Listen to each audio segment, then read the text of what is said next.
everyone. Welcome back to Deeply Rooted, a podcast for Christian military women and wives. Today we have Lindsay on, and Lindsay is incredible. She is the author of Holding On and Letting Go, which has influenced so much of just her walk of life, brought her back to know Jesus. And I'm so excited to interview you today, Lindsay. I would love for you to share just an overview of who you are and what God has made you to be and everything in between.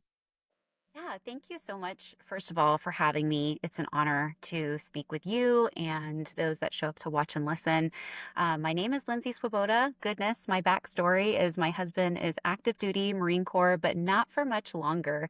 We are coming up on retirement. He'll have done Wow. 21 years this coming September 2025. I don't know how we got here. And yet I do. My first flight ever, like ever being on a plane, was to see him graduate from boot camp in Paris Wow. Island. Yeah. So we started as just little babies together. We're both from Ohio, and he went into the Marine Corps right after graduating high school. I went to Western Kentucky University. As he went into boot camp, I'll give you guys like the fastest rundown I can. Um, we met on a Carnival cruise ship at 17, just with our friends and families. Um, really connected, thought each other was fun, ended up exchanging numbers. He did not call me, but Oh, I called him. I worked for a baseball stadium at the time and was like, "Hi, I can get you free tickets. Would you like to come down and see a game?" And he did. And after that's that, we started amazing. dating. Lucky guy, right? I mean, come on. We started dating. We dated all of our senior year of high school. So we didn't go to the same high school. We were about, yeah, like 45 to an hour apart. He'd probably debate me on that because he was the one constantly driving to me. But we dated all of that senior year, did the homecomings and proms. And then, as life was coming up for our next steps, he went into the Marine Corps, enlisted, and I went to college. And we did make it through my first year of college together. And then towards the end of that year, I, uh, broke up the relationship. I just felt like, is what we had then at 19, was it real? And I was very much dedicated to what I wanted to do as a Yeah. career. Yeah. I was a performing arts major. I was a dancer since I was a wee baby buddy and loved it. I mean, like literally lived at the studio. And, when newspapers used to be a thing, I had a paper route that helped me pay for extra classes. You can Wow. just imagine me as a little newsie walking around. But, I was obsessed, like, and not in a bad way, just in like, this is what I wanted to do with my life. So I ended up getting like my first New York job at 19. We had already broken up. I went to live the dream. And then once I got there, while it was wonderful, I also was like, oh, maybe this isn't the only thing I want to do. Maybe I don't love it enough. Yeah. And at this point, Ryan was getting ready to go on his first deployment to Iraq. We had kind of been talking together in and out. And Um, as he went off to his first deployment, he called me before he left and said, I can't be checking in with you anymore because I'm dating someone else. And I was like, that is fair and noble. Wow. Wow. So this was like almost hey, goodbye. Yeah. Yeah. Hey, how are you doing? Also goodbye. Yes. Yeah. Wow. Wow. So at that point, I feel like I had kind of realized what I had lost and also was like, Mm, well, but are we the same? Would we be, who would we be? I don't yeah. know. There's not time to figure it out, right? Like I'm on one track, he's on another track. So he deploys. 6 months later, I get the unknown phone call, um, which I don't know if spouses still get those, but we used to like they would call us from satellite phones. And the number would say unknown. So you would know it was probably the service member. So I answered. Something had happened that isn't my story to share. It is his, but it was a big traumatic incident, and his first instinct was to call me. So long story short, He ended up letting go of the relationship he was in. We got back together ish that summer, kind of just talking. And I don't know, like maybe 2 or 3 nights a week, he would call and we would just be on the phone for hours, just sort of like Wow. unpacking life together. And this was before my senior year of university. So he asked if he could come see me on leave. And I was like, I don't know. Do you want to come all the way to Kentucky? Um, like, this is a risk, right? Like, you Yeah, don't of know. And course. he did. And opening that door that day, I was like, well, this is it. Yeah. Yeah. Yeah.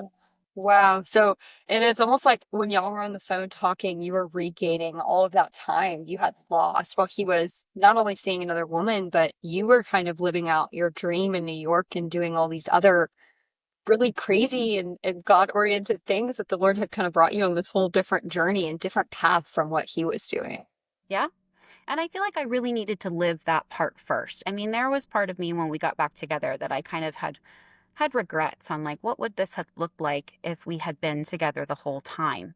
Yeah. And I had some guilt over that. But then what we needed to live our own journey, I think, first. We dated other Yeah. people. I think I needed to see, like, this is real. And also I needed to live like the part of my story that I Absolutely. thought, at the time was like, this is what I was made for. Yeah. Um, because I really didn't want to be a military spouse. I thought that, like, getting married to him was going to be the end of this first dream I had. And I hope that's not too honest, but at the same time, I guess it's good. I think that a lot of us feel that way. I think a lot of us feel as though being a military spouse means the end for something else. And I think in a lot of ways it's true, but what it is the end to, it is also the beginning of something else. And I think that you so beautifully write about this in your book. And you've had quite an experience with your husband's military life and your own personal growth. I would love for you to share just some of those experiences, especially as a military spouse, that shaped the themes of your book and have kind of shaped the themes of your life and coming back to know Jesus and so many different other things. I would love for you to share maybe some highlight points of what those really pivotal moments were for you. Yeah, I would say a very unique part of our story is we spent almost 10 years OCONUS, so outside the continental US. So I feel Yeah, like I thought I had that on lockdown because after we got married, I ended up like, he was on a second deployment. We were dating. We were getting back together. On his third deployment to Iraq, we had gotten married. And then, of course, 7 days later, he deployed on his third one. And I got on a Carnival cruise ship. And the first 9 months of our marriage, I was at sea and he was in the desert. And we talked very minimally. Um, I would say that first half of my time as a military spouse, I leaned only on my own understanding. So, a big part of my testimony is really that I started military life not in faith. I was raised in a faithful household, but when I hit my 20s, I just was like, I don't know, yeah, this is perhaps not for me. And I didn't, it's interesting because we talked about this a little bit even before we jumped on this interview, that I had journaled my whole life. I had written, as soon as I could write, I was writing. A huge amount of our household goods is like journals and boxes. But during that time that I had stepped away from my faith, and really, I say step away from faith, I really mean like a relationship with God. Like, I just was like, I don't know. I know you see me doing some choices that like aren't aligned with what I feel like I should be doing. And so I'm just going to hide and I'm just going to forget this part of my life. And I stopped writing. So I always look back at that and I'm like, interesting, right? This gift that I really feel like I've been given with words, I yeah, shut it down because it wasn't aligned with my life at the time. So, anyway, all this to say, we traveled extensively overseas. We were stationed. When I got back from the cruise ship, we moved to California together, and then we were in Korea. It's like, what happened after Korea? Hawaii, Morocco, Ecuador. Virginia, and now we're in Texas. And we moved probably every 2 years for 14 years, which, some people do more, some people do less, but it is jarring. It's whiplash, Yeah, it is. It is. especially cross-culturally, like Absolutely. every There's so many state. factors that go into that. Yeah, like every state, I don't want to say like, oh, overseas, one is harder than the other, because that's just not the truth of military life. Your hard is your hard, Yeah. right? Because even states have their own little microcosms of culture. But for us, when we hit the Hawaii chapter and I had my daughter there, it was the beginning of coming back to faith for me. I mean, just birthing this child was like a miracle. Like it just holding her and looking at her, sorry, it was like, okay, um, how did I get this gift? And now how do I help her know someone that like I don't know? Um, After that, we moved to Morocco and we had some marriage troubles up, up in that moment in time. He did two back-to-back deployments as I was coming into motherhood. So I really felt like I leaned into this motherhood role that I had and stepped away from our marriage almost. Because I was like, well, you're not here. This was like not my expectation of how we were going to be a family. Yeah. And I'm just going to give my all to this Mm. season. Yeah. But when we get to Morocco, both of us were like, what are we doing? We still very much love each other. We care about each other, but I had imagined cracks in a marriage to be loud, um, shouting or angry, and it wasn't that. It was really apathetic. It was actually very quiet and just a disconnect between the two of us of like, you're in your lane, doing your thing. Yeah. I'm over here doing my thing. And I think that that can happen so much in military life, especially with the reintegration. As you know, my husband just got back from being gone almost a whole year on deployment. And before that, we spent the first 2 years of our marriage pretty much apart, back and forth, back and forth, back and forth. And it sounds like, you know, we've gone through very similar experiences in our military journeys, and it sounds like Morocco was kind of a very significant point in healing your marriage after those multiple deployments. Would you mind sharing a little bit more about I read that that chapter specifically was something that allowed you and your husband to reconnect. What do you feel like can help someone listening to reconnect or maybe is in that same situation with all of the pressures of military life? What do you feel like helps them come back together after that?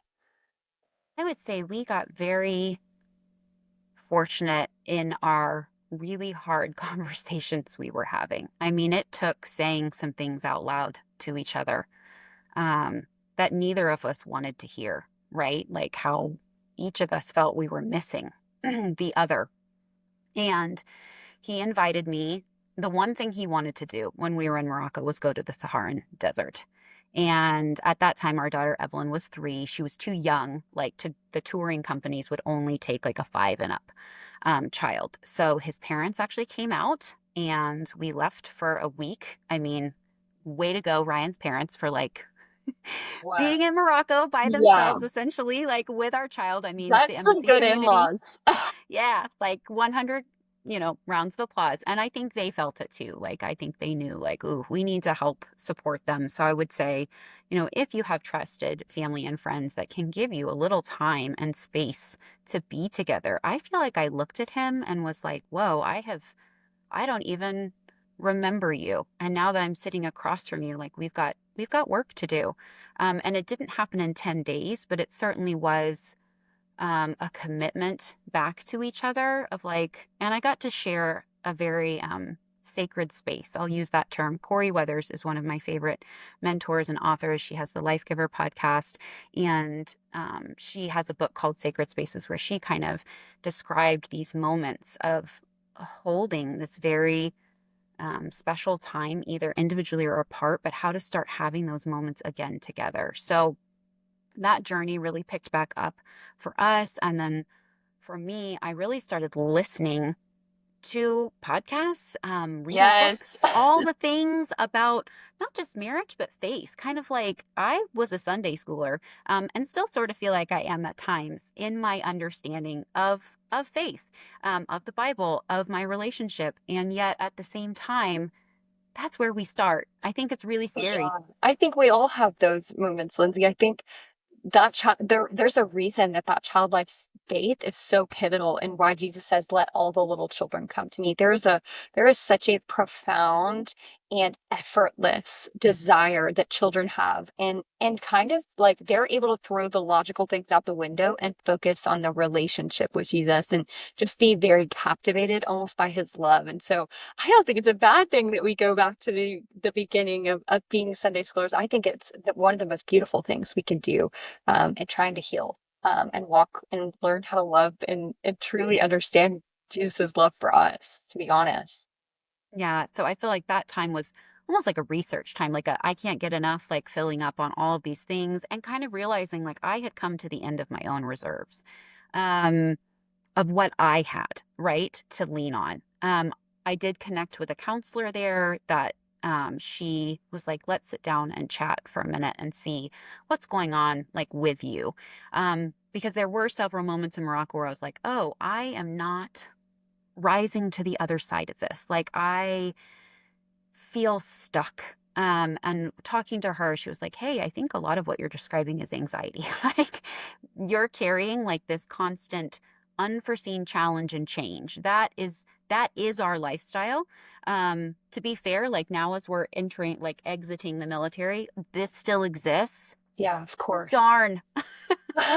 Like I hoped it would go away, but that's not But it exactly doesn't. how anxiety works. Yeah, yeah. Yeah. And how do we want to show up and participate in our life? And who do we want to be in it? One of the best quotes I've ever heard was from the Independent Wellness Summit. They interviewed Laura Casey, and she said, who do you want to be in the middle of a hurricane? And hurricanes are happening all the time, like in our lifestyle and in your everyday. And I realized, like, for me, that goes one step further to say, who am I going to count on in the hurricane? And I can't count on myself. Um, and all of what I know, I need an anchor. And that anchor, for me, became this new relationship with God. So, Well, I know in the book you mentioned Ecuador and how that was such a time that brought unexpected challenges of your second um, pregnancy, which was high risk, and there was fires, riots. There was a lot of things going on in Ecuador at this time. How did you navigate that uncertainty while trying to maintain this sense of newfound peace and stability for your growing family, for your healing marriage, all these different things? yeah, I would say Ecuador, I thankfully was dropped like two of the most amazing women into my life that were further along in their journey than I was, with their families, with their faith. And I really just kind of sat at the feet of them. We had a women's group that would meet like once a week, and I would go and just really listen Yes. to what they had to say, which was helpful. And also, one of the women, her house was one of the ones that was affected by the fire in the embassy community. And she called me. I'm watching it out my window. And she was like, what do I do? And I was like, I know that they're evacuating to the embassy, but I've talked to Ryan and you can come here. Like you can come here if you feel more comfortable. Like we've got floor space. Come on in. So her and her five children and her husband, we had like 1,700 square feet. People were everywhere. Um, Whoa. just they came in with like their pillows and their blankets, and her son had like this giant bag of cereal. She was like, it's very interesting to watch like what each child grabbed on their way out the door, that my son was like food. But they came over. Thankfully their house, like, it didn't get so damaged that they couldn't move back into it.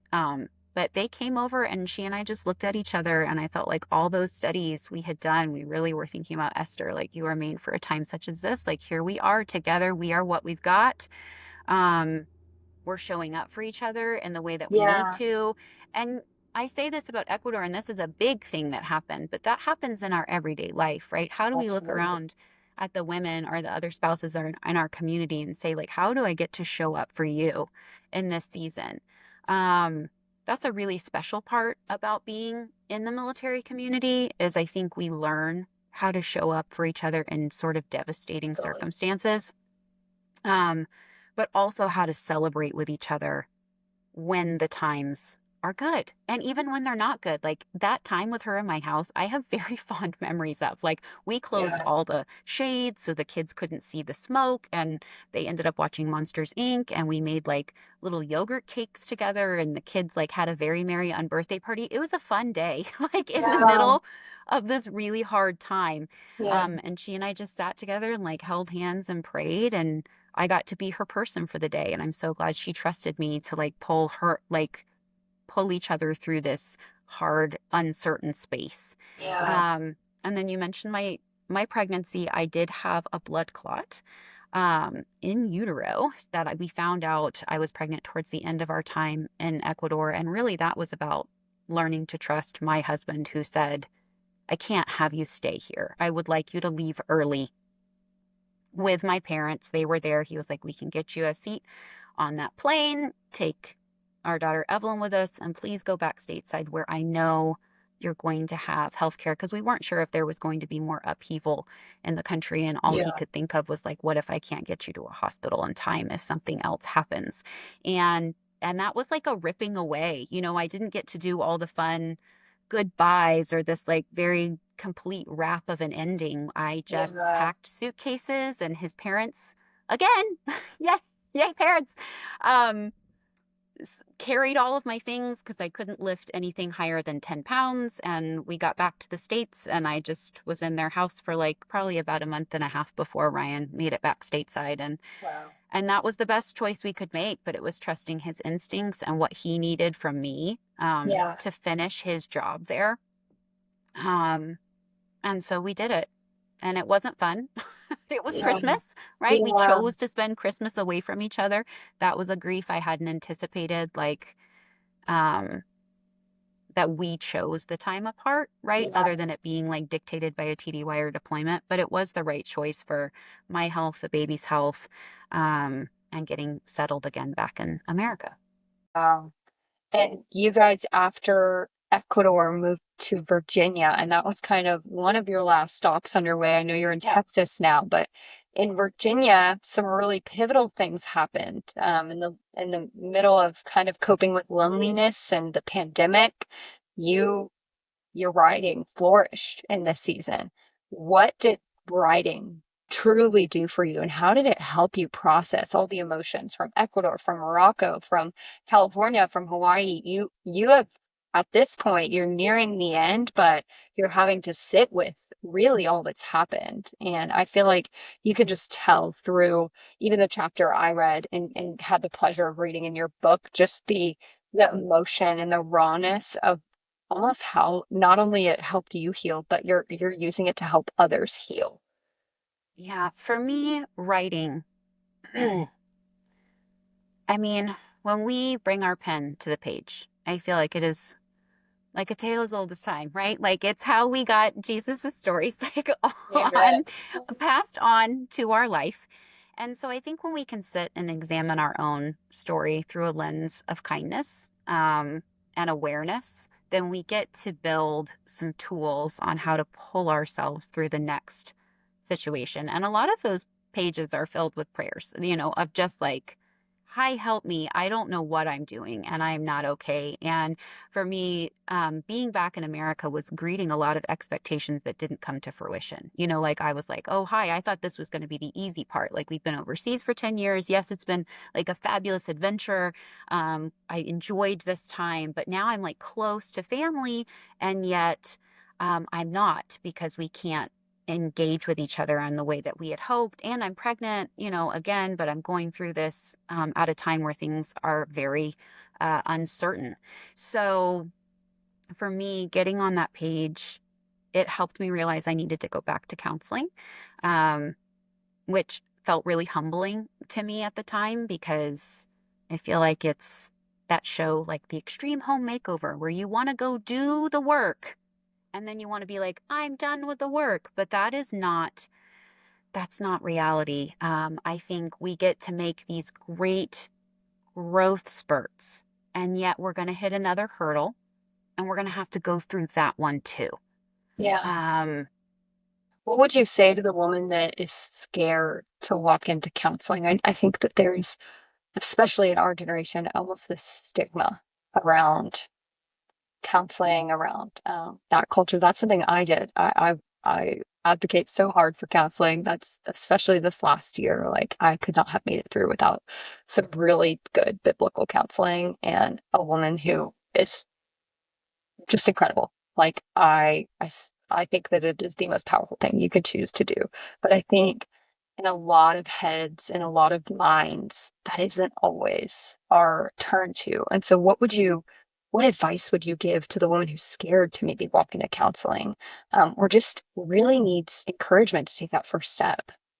Yeah, I would say good for you, one, for being honest about your own journey, because I think the more we can talk about it, the greater courage we can bring to others to say, I heard a quote last week. I was up at Military Spouse Fest in Fort Cavazos, and they had a military health panel. And they said, we do need to distinguish between mental illness and mental wellness, and that there is a difference. Just because you're going to counseling, it doesn't have to mean anything that it doesn't mean, okay? It can just mean you need some tools to get you through your chapter. I also feel if you have, for me, um, my spouse could not hold everything I had going on um, in my mind, in my body, in my emotions, and he had his own things that he was trying to carry. So being able to welcome someone into our space, I did telehealth, right? So that's also the beauty of this time period. You So can is click in from your comfort of your absolutely. space and talk to someone and have them let you unpack or kind of walk in a circle through what you need to talk to. I also went and saw a Christian counselor. So I feel like that is something we can really advocate for ourselves for, that if you're wanting to pair these two powerhouse things Yes. in our life, they exist. They And do. They do. yeah, yeah, like And they're having my powerful. counselor pray with me and shed light that there wasn't anything wrong with me that needed to be fixed. It was more just like, and your best counselor isn't trying to keep you in counseling. They really Absolutely. want you to like grow and get some tools. And if you have to come back, okay. But like, it's just like going to get a physical check. Our minds need checked as well, especially when we start to go down paths of what's true and not true. And I think that it can be a great solution. I absolutely agree. I think you mentioned just getting the tools that you need. I think that counseling, especially biblical counseling, is full of those tools. It's not coming to somebody and saying, "Hey, you need to sit in a corner of silence for 5 minutes." Like they are truly going to war with you. They're giving you the tools that you need to sometimes overcome those seasons of life where you don't have those tools. And it's okay to say that you don't have those tools. We are humans. We do not have the answer to all things, but God does have the answer. And He can use these really powerful people to give you help in those seasons. And so, um, kind of wrapping up, I have a couple more questions. I know that Yeah. this truly seems to be a memoir, and it really emphasizes the importance of acknowledging grief and goodness in each season of life. How can you, as a military spouse, and how can you encourage other military spouses in particular to find that courage to persevere when it feels overwhelming and unpredictable? I know we talked a little bit more personally, but I have done social media for the last couple of years, and even just this morning, and yesterday evening, I was talking with a girl who DM'd me very late, and she's giving me this paragraph of how she is feeling so overwhelmed in this unpredictable time. Her husband was extended again. I've been in that position. That's why she was asking me. But it's Exhausted. like, yeah, she's absolutely exhausted. She's at her darkest and most burnt out end, and she doesn't know where to go from here. And even telling somebody like the Lord is with you, like sometimes that just isn't what they need. And so what would you say? How do they find that courage to persevere? And what is a tool that you have used, and what is a tool maybe they can use to help them get recentered and get back up even when the ball has pushed them down for the millionth time and they feel like they're helpless?